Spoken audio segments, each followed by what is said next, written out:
नमस्कार मित्रों, दुनिया में अगर कोई सबसे बड़ा सत्य है तो वो है हमारी मृत्यु।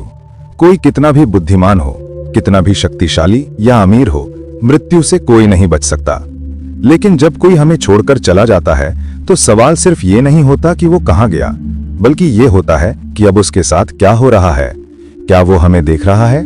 क्या वो हमारे घर वापस आता है? क्या उसकी आत्मा पीड़ा में है या शांति में? गरुड़ पुराण कहता है, मृत्यु सिर्फ अंत नहीं है, बल्कि आत्मा की सबसे रहस्यमय यात्रा की शुरुआत है। ये एक ऐसी यात्रा है जहां कोई शरीर नहीं होता, कोई नाम नहीं होता, बस कर्म होते हैं और उनके अदृश्य परिणाम। मृत्यु के क्षण में आत्मा देह से निकलती है, बिल्कुल वैसे जैसे एक पक्षी पिंजड़े से निकलता है। लेकिन पहली बार वो पक्षी उड़ नहीं पाता, क्योंकि वो समझ ही नहीं पाता कि पिंजड़ा टूट चुका है। वो अपने शरीर को देखता है, परिजनों को रोते हुए देखता है, अपनी चिता की तैयारी होते हुए देखता है, लेकिन समझ नहीं पाता कि यह सब उसके लिए हो रहा है। गरुड़ पुराण कहता है कि मृत्यु के ठीक बाद आत्मा भ्रम की स्थिति में रहती है। उसे लगता है कि वो अभी भी जीवित है, बस लोग उसे अनदेखा क्यों कर रहे हैं। ये उसकी समझ से बाहर होता है। और तभी आते हैं यमदूत, दो दिव्य प्राणी जिनका स्वरूप सांसारिक नहीं होता। ना वो काले होते हैं, ना लाल आंखों वाले, बल्कि उनका स्वरूप उस आत्मा के कर्मों पर निर्भर करता है। जिसने पवित्र जीवन जिया हो उसे यमदूत शांत शांतिदायक रूप में दिखाई देते हैं, जैसे किसी तीर्थ यात्रा पर साथ ले जाने वाले दो संत। पर जिसने अधर्म और पाप का जीवन जिया हो उसे वही यमदूत भयानक और भयावह लगते हैं, जैसे दो दंडाधिकारी जिनके हाथों में आग है और आंखों में सवाल। मृत्यु के बाद ये यमदूत आत्मा को तत्काल यमलोक नहीं ले जाते। गरुड़ पुराण के अनुसार पहले 24 घंटे तक आत्मा को यमदूत वहीं स्थान पर रखते हैं जहां उसके शरीर का अंतिम संस्कार होना होता है। क्यों? क्योंकि ये वो काल होता है जब आत्मा अपने कर्मों का पहला दर्शन करती है। इस दौरान आत्मा को अपना संपूर्ण जीवन चलचित्र की तरह दिखाया जाता है, बिना किसी शब्द के, बिना किसी तर्क के। बस हर कर्म की स्मृति उसकी ऊर्जा के साथ सामने आती है, जिसे तुम भूल गए, जिसे तुमने नजरअंदाज किया, जिसे तुमने छोटा सा झूठ, एक बार की चोरी या बस मजाक कहा था। हर पल, हर क्रिया, हर संकल्प अब तुम्हारे सामने खड़ा होता है। ये कोई दंड नहीं, ये प्रकाश है, जहां आत्मा खुद को देखती है जैसा वो सच में थी। और ये सब होता है जब शरीर अग्नि को सौंपा जाता है। चिता जल रही होती है, पर आत्मा उस चिता को नहीं देख रही होती। वो देख रही होती है अपने कर्मों की आग को। वो देख रही होती है कि किसके लिए उसने आंसू छोड़े और किसके लिए उसने आंसू लाए। गरुड़ पुराण ये भी कहता है कि अंतिम संस्कार के समय आत्मा अपने घर वालों के बहुत पास होती है। वो उनके मन की हर बात सुन सकती है, वो उनके दुख को महसूस कर सकती है, लेकिन कुछ कर नहीं सकती। ये सबसे बड़ी पीड़ा होती है। एक माँ की आत्मा देख रही है कि उसका बेटा रो रहा है, लेकिन वो उसे छू नहीं सकती। एक पत्नी की आत्मा देख रही है कि उसका पति उसके कपड़े समेट रहा है, लेकिन वो उसे रोक नहीं सकती। इसीलिए संस्कारों का समय है, प्रार्थनाओं का समय और मौन का समय आत्मा के लिए सबसे भारी होता है। इस समय यदि परिजन शांति का जाप करें तो आत्मा को थोड़ी दिशा मिलती है। वो जानती है कि अब उसका अगला पड़ाव आ रहा है। और फिर जब चिता की आग बुझने लगती है और रात ढलती है तो यमदूत धीरे से आत्मा को कहते हैं, अब चलो, तुम्हें अपने कर्मों का पथ दिखाना है। और आत्मा उस घर को एक बार अंतिम बार देखती है जहां उसने जन्म लिया, हंसी थी, झगड़े थे, मोह था। वो घर अब सिर्फ एक स्मृति बन जाता है। और यहीं से आत्मा की 31 दिन की रहस्यमय यात्रा शुरू होती है। यमदूत आत्मा को उस सूक्ष्म मार्ग पर ले जाते हैं जहां कोई शरीर नहीं होता, सिर्फ स्पंदन, आवृत्ति और कर्मों की गंध होती है। लेकिन गरुड़ पुराण कहता है कि आत्मा को सीधे यमलोक नहीं ले जाया जाता। पहले 13 दिन आत्मा पृथ्वी लोक के आसपास ही रहती है। वो अपने ही घर में, अपने ही लोगों के बीच अदृश्य रूप से मौजूद रहती है। वो देखती है कि कौन उसके जाने से टूटा है और कौन दिखावे का आंसू बहा रहा है। वो जानती है किसने सच में उसे प्रेम किया और किसने उसके जाने की प्रतीक्षा की थी। इन 13 दिनों को पिंडदान, तर्पण और श्राद्ध की प्रक्रिया से शुद्ध किया जाता है। गरुड़ पुराण में कहा गया है कि इन 13 दिनों में यदि घर वाले सच्चे मन से आत्मा की शांति के लिए प्रार्थना करें तो आत्मा को मार्गदर्शन मिलता है। वो जानती है कि अब उसका अगला पड़ाव आ रहा है। लेकिन अगर घर में कलह हो, अश्रद्धा हो या कोई उपेक्षा हो तो आत्मा भ्रमित हो जाती है। वो बार बार लौटती है अपने बिस्तर के पास, अपने कपड़ों के पास, उस तस्वीर के पास जिसमें वो कभी मुस्कुराया करती थी। गरुड़ पुराण कहता है कि मृत्यु के बाद आत्मा को 3 मार्गों में से एक मार्ग पर भेजा जाता है। ये तय होता है उसके जीवन में किए गए कर्मों के अनुसार। इन मार्गों को कहा गया है, पहला आर्च्य मार्ग, ये वो मार्ग है जो धार्मिक, तपस्वी और सत्यनिष्ठ आत्माओं के लिए खुलता है। इसे स्वर्ग मार्ग या देवयान मार्ग भी कहते हैं। आत्मा इस मार्ग से ऊर्ध्वलोक की ओर जाती है, जहां सुख, शांति और दिव्यता होती है। दूसरा, धूम मार्ग। ये वो मार्ग है जहां आत्मा पितरों की ओर जाती है। ना पुण्य बहुत ज्यादा, ना पाप बहुत भारी। ऐसे जीवों को ये मध्यवर्ती लोक मिलता है। यहाँ आत्मा विश्राम करती है, अगली यात्रा या पुनर्जन्म की प्रतीक्षा में। तीसरा, उत्पत्ति विनाश मार्ग। ये वो मार्ग है जिसे पापी आत्माओं के लिए तैयार किया गया है। इसे नरक मार्ग कहते हैं। यहाँ आत्मा को अपने कर्मों के अनुसार कठिन दंड भोगना पड़ता है। लेकिन इन तीनों मार्गों से पहले आता है एक खतरनाक पड़ाव, जिसे पार किए बिना कोई आत्मा आगे नहीं बढ़ सकती। इस पड़ाव का नाम है वैतरणी नदी। गरुड़ पुराण में इसका वर्णन अत्यंत भयावह रूप में किया गया है। ये कोई साधारण नदी नहीं, बल्कि ये आत्मा की परीक्षा की नदी है। यहाँ आत्मा को स्वयं के कर्मों की धारा में उतरना होता है। जिसने जीवन में दान, सेवा, सत्कर्म किए हों, वो आत्मा इस नदी को पार कर जाती है, जैसे कोई संत गंगा के जल में स्नान करता हो। लेकिन जिसने अधर्म, लोभ, हिंसा और मिथ्या आचरण किया हो, वो आत्मा वैतरणी में गिरती नहीं, वो उसमें फंसती है। गरुड़ पुराण कहता है कि पापी आत्मा के लिए वैतरणी नदी रक्त, कीचड़ और कीटाणुओं से भरी होती है। उसके जल में होते हैं भूखे मगरमच्छ, भयंकर सर्प और ऐसे जीव जिनकी आंखों से आग और मुख से शाप निकलता है। वैतरणी में प्रवेश करते ही आत्मा को लगता है मानो सूर्य की 12 किरणें उसके ऊपर एक साथ जल रही हों। वो चीखती है, लेकिन कोई नहीं सुनता। उसके शरीर पर मांस नहीं, सिर्फ स्मृति होती है। लेकिन उस स्मृति को चीरकर वैतरणी की लहरें उसे घसीटती हैं। जो आत्मा इस वैतरणी को पार नहीं कर पाती, वो यमलोक तक नहीं पहुंचती, बल्कि अधर में अटकी रहती है। इसीलिए गरुड़ पुराण बार बार कहता है कि जीवन में गाय, ब्राह्मण, पवित्र जल और वास्तविक सेवा का महत्व समझो, क्योंकि यही चीजें वैतरणी के समय तुम्हारी नाव बनती हैं। और जब आत्मा किसी तरह वैतरणी पार कर लेती है, तो वो पहुंचती है उस द्वार पर जहां यमराज की सभा होती है। लेकिन ये कोई साधारण द्वार नहीं, ये एक ऊर्जा चक्र है जहां आत्मा की गति अचानक रुक जाती है। उसके सामने एक विशाल भवन होता है, जिसके स्तंभ समय के हैं और दीवारें कर्मों की। यहीं पर होता है आत्मा का मूल्यांकन। गरुड़ पुराण बताता है कि यमराज केवल न्यायाधीश नहीं है, वे धर्म स्वरूप, विचारशील और करुणामय हैं। उनका स्वरूप तेजोमय है, न क्रोधी न राक्षसी, बल्कि शांत, गंभीर और आत्मा के अंतर्मन को पढ़ लेने वाला। जब आत्मा उनके सामने लाई जाती है, तो वो वहां अकेली नहीं होती। वहां होते हैं चित्रगुप्त, जिनके पास आत्मा के छोटे बड़े कर्मों का लेखा जोखा होता है। उनकी पुस्तक कोई सामान्य ग्रंथ नहीं, वो आत्मा के भीतर के विचारों को भी दर्ज करती है। जो तुमने सिर्फ सोचा था पर कभी कहा नहीं, जो तुमने चाहा था पर कभी किया नहीं, वो भी उस ग्रंथ में लिखा होता है। चित्रगुप्त उस आत्मा का पूरा जीवन यमराज के सामने खोलते हैं और आत्मा अपने ही जीवन को अपने ही न्याय की प्रतीक्षा में देखती है, बिल्कुल उसी तरह जैसे कोई अपराधी अपने अपराध को स्वीकार करता है। गरुड़ पुराण कहता है कि पाप पुण्य का हिसाब संख्या में नहीं, गहराई में होता है। एक व्यक्ति ने एक बार किसी भूखे को अन्न दिया, लेकिन पूरे प्रेम से दिया, तो वो एक पुण्य 1000 पापों को धो सकता है। और कोई व्यक्ति रोज पूजा करता रहा, लेकिन अहंकार में डूबा रहा, तो वो पुण्य फल नहीं देता। यहाँ छल नहीं चलता, यहाँ तर्क नहीं चलता, यहाँ सिर्फ सत्य चलता है। फिर आता है वो क्षण जब निर्णय लिया जाता है कि आत्मा को स्वर्ग, पैतृक या नरक में से किस दिशा में भेजा जाएगा। अगर आत्मा ने अत्यंत पुण्य किए हों, तो यमराज स्वयं उठकर खड़े होते हैं और उसे देवदूतों के साथ स्वर्ग के द्वार तक विदा करते हैं, जहां अप्सराएं स्वागत करती हैं और आत्मा एक दिव्य प्रकाश में विलीन होती है। लेकिन अगर आत्मा ने पापों से भरा जीवन जिया हो, तो उसके सामने खुलता है नरक का मार्ग। गरुड़ पुराण कहता है कि नरक कोई एक स्थान नहीं, बल्कि अनेकों लोक हैं। हर एक विशेष पाप के लिए एक विशेष दंड है। अब आप सुनिए उन नरकों के नाम और किस पाप की आत्मा को वहां भेजा जाता है। पहला, तामिश्र। वे लोग जो दूसरों की संपत्ति हड़पते हैं, भाई का हिस्सा छीनते हैं या किसी स्त्री का शोषण करते हैं, उन्हें यहाँ भेजा जाता है।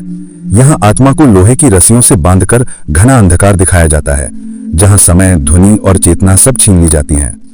दूसरा, अंधता मिश्र। ये नरक उन्हें दिया जाता है जो झूठे वचनों से दूसरों को धोखा देते हैं, विशेषकर गुरु, शिष्य या जीवन साथी के रिश्तों में। यहाँ आत्मा को लगातार भ्रम में डाला जाता है, वो बार बार गिरती है, टकराती है और चेतना खोती है। तीसरा, रौरव नरक। यहाँ वे आते हैं जिन्होंने दूसरों को हिंसा, सताना या जानबूझकर पीड़ा देना चुना हो। गरुड़ पुराण कहता है कि ये नरक उबलते तेल, दहकती अग्नि और कांच जैसे पत्थरों से भरा है, जहाँ आत्मा की हर संवेदना जीवित रखी जाती है। चौथा, कुंभीपाक नरक। शिकारी, कसाई और वे लोग जो जानवरों की हत्या केवल स्वाद या शौक के लिए करते हैं, उन्हें यहाँ भेजा जाता है। इस नरक में आत्मा को उबलते तेल में डुबोया जाता है, बार बार, जब तक चेतना पूरी तरह बिखर न जाए। पांचवा, काल सूत्र नरक। यहाँ वो लोग आते हैं जिन्होंने जीवन में अपने बड़ों का अपमान किया, गुरु की अवज्ञा की या माता पिता को कष्ट पहुंचाया। ये नरक अग्नि की लपटों से भरा होता है, जहां आत्मा को बिना विराम जलते हुए लोहे पर चलाया जाता है। छठा, असीपत्र वन नरक। जिन्होंने धर्म के नाम पर अधर्म किया, लोगों को गुमराह किया या आध्यात्मिक सत्ता का दुरुपयोग किया, उनके लिए सबसे कठोर नरक है। ये एक कांटों से भरा वन है, जहां आत्मा को दौड़ाया जाता है और हर पत्ता तलवार की धार की तरह चीर देता है। और ऐसे ही 28 से भी अधिक नरक लोक गरुड़ पुराण में वर्णित हैं, हर एक आत्मा के किसी न किसी दोष को शुद्ध करने के लिए। लेकिन ये दंड स्थायी नहीं होते। गरुड़ पुराण स्पष्ट कहता है कि नरक एक शुद्धिकरण केंद्र की तरह होता है, जहां आत्मा अपने कर्मों का फल भोगती है और फिर अगले जन्म के लिए तैयार होती है। लेकिन प्रश्न ये है कि आत्मा अगला जन्म किस रूप में लेगी? क्या वो फिर से मानव शरीर प्राप्त करेगी या किसी और योनि, पशु, पक्षी, कीट या वृक्ष में? इसका उत्तर केवल एक ही बात पर निर्भर करता है, उस आत्मा की कंपन शक्ति, अर्थात उसकी वाइब्रेशनल फ्रीक्वेंसी, जो उसके कर्मों और संस्कारों से बनी है। गरुड़ पुराण में कहा गया है कि सृष्टि में 84 लाख योनियां हैं। इनमें से केवल एक योनि, मानव योनियां ही ऐसी है जिसमें आत्मा को कर्म सुधारने, मोक्ष पाने और ब्रह्म को जानने का अधिकार है। बाकी 83,99,999 योनियां केवल कर्म भोग की योनियां हैं, जहां आत्मा को सोचने का अवसर नहीं होता, सिर्फ भुगतने का क्रम चलता है। जब कोई आत्मा अपने पापों का फल नरक में भोग चुकी होती है, तब चित्रगुप्त और यमराज मिलकर निर्णय लेते हैं कि अभी आत्मा किस शरीर में जन्म के योग्य है। यदि आत्मा ने कुछ पुण्य शेष छोड़े हों या पिछले जन्मों में किया गया कोई एक सच्चा कर्म बचा हो, तो उसे मानव जन्म का अवसर फिर से दिया जा सकता है। पर यदि उसकी चेतना अभी भी स्वार्थ, हिंसा, लोभ या अहंकार से ग्रसित हो, तो उसे भेजा जाता है उन योनियों में जहां उसकी चेतना के अनुरूप शरीर मिलता है। गरुड़ पुराण में उदाहरण दिए गए हैं। जिसने क्रूरता दिखाई उसे मांसाहारी जानवर के रूप में जन्म मिलता है। जिसने लोभ किया वो कीट, चूहा या भिक्षा के लिए तड़पता हुआ पक्षी बन सकता है। जिसने कामुकता में जीवन गंवाया वो आत्मा कुत्ते, सुअर या अन्य नीच योनियों में जाती है। जिसने धर्म का अपमान किया या गुरु का अनादर किया, उस आत्मा को पत्थर, पेड़ या निर्जीव वस्तु के रूप में स्थिर कर दिया जाता है। लेकिन जो आत्मा एक बार भी सच्चे हृदय से सेवा, दया या प्रेम का अनुभव कर चुकी हो, उसे मानव जन्म प्राप्त करने की संभावना बनी रहती है। गरुड़ पुराण कहता है कि कुछ आत्माएं नरक से नहीं डरती, क्योंकि वो सोचती हैं कि दंड भोगकर सब समाप्त हो जाएगा। परंतु सच्चा भय भटकती आत्मा का होता है, जो न नरक में पूरी तरह प्रवेश कर पाती है और न पुनर्जन्म में। ऐसी आत्माएं अधर में अटक जाती हैं। वे भूत, प्रेत या पिशाच योनि में भटकती हैं। ये आत्माएं न शरीर त्याग पाती हैं, न शरीर प्राप्त कर पाती हैं। गरुड़ पुराण के अनुसार भूत या प्रेत वे आत्माएं बनती हैं जो मृत्यु के समय अत्यधिक मोह, क्रोध या वासना में डूबी हुई थीं, जो अपनी संपत्ति से चिपके रहे, जो अपने घर को छोड़ नहीं पाए, जो अपनी इच्छाओं के अधूरे छूट जाने से तड़प उठे। वो आत्मा अधूरी रह जाती है। ऐसी आत्मा फिर किसी विशेष तिथि, वार या जगह पर बार बार प्रकट होती है और जब तक उसका मोह नहीं टूटता वो पुनर्जन्म नहीं ले पाती। इसीलिए गरुड़ पुराण में श्राद्ध, तर्पण और पिंडदान जैसे कर्म आत्मा को इस चक्र से मुक्त करने के लिए अत्यंत आवश्यक माने गए हैं। इन तिथियों पर जब पवित्र जल, तिल और मंत्रों से तर्पण दिया जाता है तो आत्मा को एक दिव्य संकेत मिलता है कि अब वो आगे बढ़ सकती है। और फिर जब सब कुछ पूर्ण हो जाता है, जब आत्मा ने नरक भोग लिया, जब मोह टूट चुका, जब संस्कार संपन्न हो गए, तो आत्मा प्रवेश करती है पुनर्जन्म के गर्भद्वार में। गरुड़ पुराण के अनुसार पुनर्जन्म का क्षण शुद्ध विज्ञान और अदृश्य ऊर्जा का मिलन है। जब आत्मा किसी गर्भ को चुनती है तो वो केवल माता पिता नहीं चुनती, बल्कि उन कर्मों की भूमि चुनती है जहां उसे अगला पाठ सीखना है। और जैसे ही वो आत्मा माता के गर्भ में प्रवेश करती है, वो अपना पूर्व जन्म भूल जाती है। क्यों? क्योंकि वो अब फिर से माया के आवरण में प्रवेश कर चुकी होती है। गरुड़ पुराण कहता है कि आत्मा जब गर्भ में आती है तो वो केवल शरीर नहीं लेती, वो अपने पुराने कर्म, अधूरी इच्छाएं और अर्जित संस्कार लेकर आती है। गर्भ में आने के पहले क्षण में ही वो जानती है ये जीवन उसे क्यों मिला है। वो जानती है कि किसे उसका पिता बनना है, कौन उसकी माता होगी और किस प्रकार के दुख या सुख उसका इंतजार कर रहे हैं। गरुड़ पुराण में बताया गया है कि गर्भावस्था में आत्मा पूर्ण रूप से चेतन होती है। वो माँ के हर भाव को महसूस करती है। माँ का डर, उसका प्रेम, उसका भोजन, उसका ताप, सब आत्मा के सूक्ष्म शरीर पर असर करता है। यहाँ तक कि माँ के बोले गए शब्द गर्भस्थ आत्मा के मन पर अमिट छाप छोड़ते हैं। इसीलिए कहा गया है कि गर्भावस्था में माता को भागवत, रामायण, गीता या सत्संग सुनना चाहिए, क्योंकि तब आत्मा को दिव्य संस्कार मिलते हैं। गरुड़ पुराण के अनुसार गर्भस्थ आत्मा हर दिन एक श्लोक जपती है, जिसे जन्म वरण मंत्र कहते हैं। न हम देहो न मे देहो बुद्धिरात्मा नाच्छा आत्मना कर्मणा जायते जंतु कर्मणा एव विलयते। इसका अर्थ है, मैं ये शरीर नहीं हूं, मैं ये बुद्धि, मैं आत्मा हूं। कर्मों के कारण मैं जन्म लेता हूं और उन्हीं कर्मों के कारण विलीन होता हूं। ये आत्मा का जागरण होता है। गर्भ के 9 महीनों में वो धीरे धीरे अपने पिछले जन्म की छाया से बाहर निकलती है, लेकिन अंतिम महीनों में जब उसका शरीर सघन होने लगता है तो वो भयभीत हो जाती है। उसे लगता है जैसे कोई उसे फिर से जाल में बांध रहा हो। और ठीक जन्म से पहले एक क्षण ऐसा आता है जब वो सब कुछ याद कर लेती है, अपने पुराने जीवन की अंतिम सांस, अपनी मृत्यु की पीड़ा, अपने द्वारा किए गए अच्छे बुरे कर्म, अपने प्रियजनों के चेहरे, वो सब कुछ उसकी चेतना में कौंध जाता है। और तब वो आत्मा ईश्वर से एक वादा करती है। गरुड़ पुराण के अनुसार जन्म से पहले आत्मा प्रभु से कहती है, प्रभु, इस बार मैं तुम्हें नहीं भूलूंगा, इस बार मैं मोह से नहीं बंधूंगा, मैं सत्य को पहचानूंगा और अपने जीवन का उद्देश्य पूरा करूंगा। परंतु जैसे ही वो आत्मा जन्म लेती है, उसकी पहली सांस के साथ, उसकी पहली चीख के साथ माया का आवरण उस पर गिर जाता है। उसे दूध चाहिए, फिर क्रीड़ा, फिर खिलौने, फिर अहंकार, और धीरे धीरे वो वादा भूल जाता है जो उसने प्रभु से किया था। गरुड़ पुराण कहता है कि यही विस्मरण संसार का सबसे बड़ा जाल है। जन्म केवल एक शरीर लेने की क्रिया नहीं, बल्कि आत्मा की पुनः परीक्षा का आरंभ है। जो आत्मा इस बार अपने भीतर के वचन को याद रखे, जो माँ बाप, समाज और लोभ के बीच भी अपने असली कार्य को पहचान ले, वही आत्मा इस जन्म में मोक्ष की ओर बढ़ती है। लेकिन जो आत्मा फिर उसी मोह, भोग और भ्रम में डूब जाए, उसे फिर मृत्यु और पुनर्जन्म का चक्र झेलना पड़ता है। गरुड़ पुराण बार बार चेतावनी देता है कि यदि एक बार मानव जन्म मिलने के बाद भी आत्मा चेतना में न जगे, तो अगली बार उसे पशु, पक्षी या कीट के रूप में फिर से प्रारंभ करना पड़ता है। इसीलिए कहा गया है, मनुष्य जन्म दुर्लभ है। ये केवल उन आत्माओं को मिलता है जो अनगिनत योनियों में भटक कर कभी तप, कभी तड़प और कभी तिरस्कार से गुजरी हों। लेकिन गरुड़ पुराण ये भी कहता है कि केवल जन्म ले लेना ही पर्याप्त नहीं। अब आत्मा को अपने कर्मों का फल भोगना होता है। वो फल जो उसने पिछले जन्मों में बोया, अब इस जीवन में अंकुर बनकर उगता है, जिसे शास्त्रों में कहा गया है प्रारब्ध। प्रारब्ध वो कर्म फल है जिसे कोई टाल नहीं सकता, न साधना से, न व्रत से, न तीर्थ से। कोई बच्चा जन्म लेते ही विकलांग क्यों होता है? कोई निर्धन क्यों? कोई बाल्यकाल में ही अनाथ क्यों? और कोई जन्म लेते ही राजयोग क्यों पाता है? धन, मान, सौंदर्य और बुद्धि से संपन्न क्यों होता है? गरुड़ पुराण कहता है कि ये सब संयोग नहीं, संस्कार हैं। जो आत्मा पूर्व जन्म में तप, दान और सेवा में लीन रही हो, वह इस जन्म में सौंदर्य, प्रतिभा और सहज भक्ति लेकर जन्म लेती है। और जिसने पूर्व जन्म में छल, घृणा, अभिमान या अत्याचार किया हो, वह इस जन्म में किसी न किसी रूप में पीड़ा लेकर आता है। लेकिन पीड़ा सजा नहीं, ये अवसर है, क्योंकि ईश्वर ना कभी दंड देते हैं और ना किसी से बैर रखते हैं। वे आत्मा को वही परिस्थिति दोबारा देते हैं जिसमें वह कुछ अधूरा छोड़ आई थी। गरुड़ पुराण में वर्णन है कि कई बार कोई आत्मा जिसने पिछले जन्म में दूसरों का भोजन छीना हो, उसका अगला जन्म भूखे घर में होता है। जिसने स्त्री का अपमान किया हो, वह अगली बार स्त्री रूप में उसी पीड़ा को अनुभव करने आता है। और जिसने किसी अपाहिज का उपहास किया हो, वह अगली बार उसी स्थिति में जन्म लेता है ताकि समझ सके उस पीड़ा की गहराई। इसलिए शास्त्र कहते हैं, जिसे तुम दुर्भाग्य कहते हो, वह आत्मा की शिक्षा है। परंतु कुछ आत्माएं ऐसी भी होती हैं जो पिछले जन्म में अधूरी रह गईं, लेकिन इतना सच्चा संकल्प ले गई थीं कि उनका वर्तमान जन्म एक विशेष कार्य के लिए होता है। ऐसे बच्चे बचपन से ही अलग महसूस करते हैं। वे भीड़ में भी मौन होते हैं, प्रार्थना में जल्दी रम जाते हैं या अचानक किसी मंत्र को सुनकर आंखें भर लेते हैं। गरुड़ पुराण के अनुसार ये लक्षण उन आत्माओं के होते हैं जो पिछले जन्म में साधना के द्वार पर आकर जीवन समाप्त कर बैठी। उन्हें यह जन्म आत्मिक पुनः प्रयास के रूप में मिला है, लेकिन संसार उन्हें यह समझने नहीं देता। उन्हें खिलौनों से बहलाया जाता है, डिग्रियों से बांधा जाता है और धीरे धीरे वे अपने ही संकल्प को भूल जाते हैं। इसलिए कभी कभी ऐसे बच्चों को जीवन में जल्दी दुख मिलता है ताकि वे पुनः भीतर की यात्रा शुरू करें। गरुड़ पुराण कहता है, जब आत्मा अपने सत्य कर्म से भटकने लगती है तो प्रारब्ध उसे मार्गदर्शन देने के लिए पीड़ा भेजता है, और जो आत्मा उस पीड़ा को समझ लेती है वही आत्मा जागृत होती है। पर दुर्भाग्य यह है कि अधिकतर आत्माएं उस पीड़ा से भाग जाती हैं।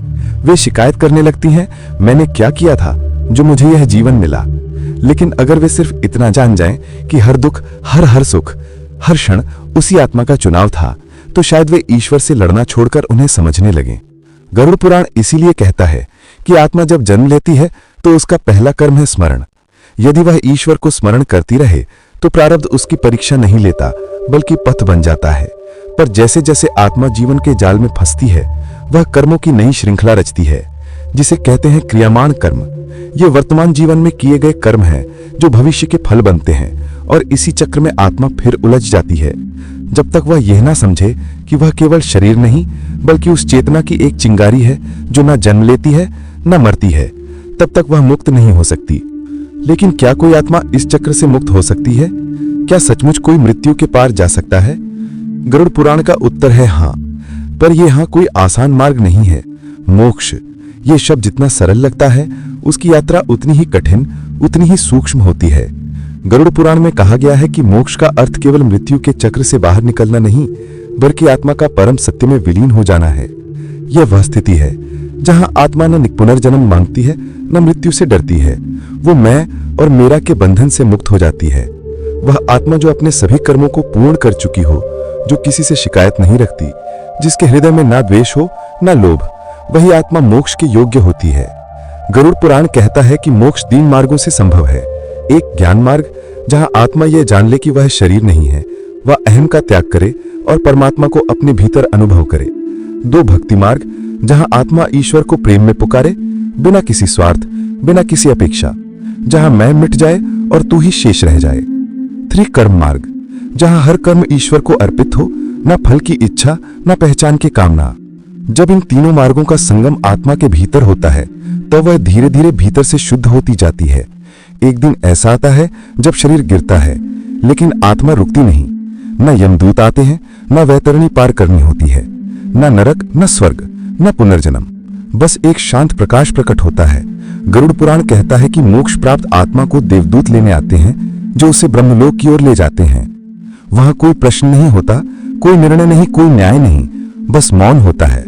वह मौन जिसे शास्त्र शिव कहते हैं, वह आत्मा उस मौन में प्रवेश करती है जैसे एक बूंद समुद्र में गिरती है। वह स्वयं का अस्तित्व खोती नहीं, बल्कि पूर्णता में विलीन हो जाती है। गरुड़ पुराण के अनुसार ऐसी आत्माएं कभी लौटती नहीं, क्योंकि वे जान चुकी होती हैं कि संसार एक लीला है और वह अब उस लीला में पात्र नहीं, बल्कि साक्षी बन चुकी है। लेकिन मोक्ष प्राप्त करने वाली आत्मा कोई विशेष नहीं होती।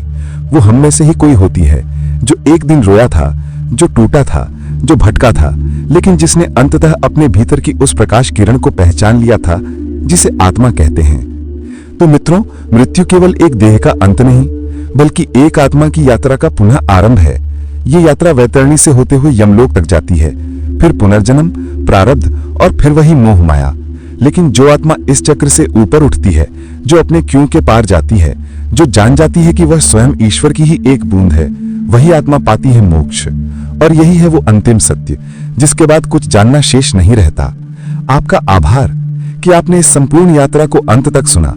ये केवल जानकारी नहीं, आत्मिक स्मरण था। हो सकता है आपकी आत्मा ने भी इस वचन को पहले कहीं सुना हो। यदि इस कथा ने आपके हृदय को स्पर्श किया हो, तो उसे किसी और आत्मा तक भी पहुंचाइए।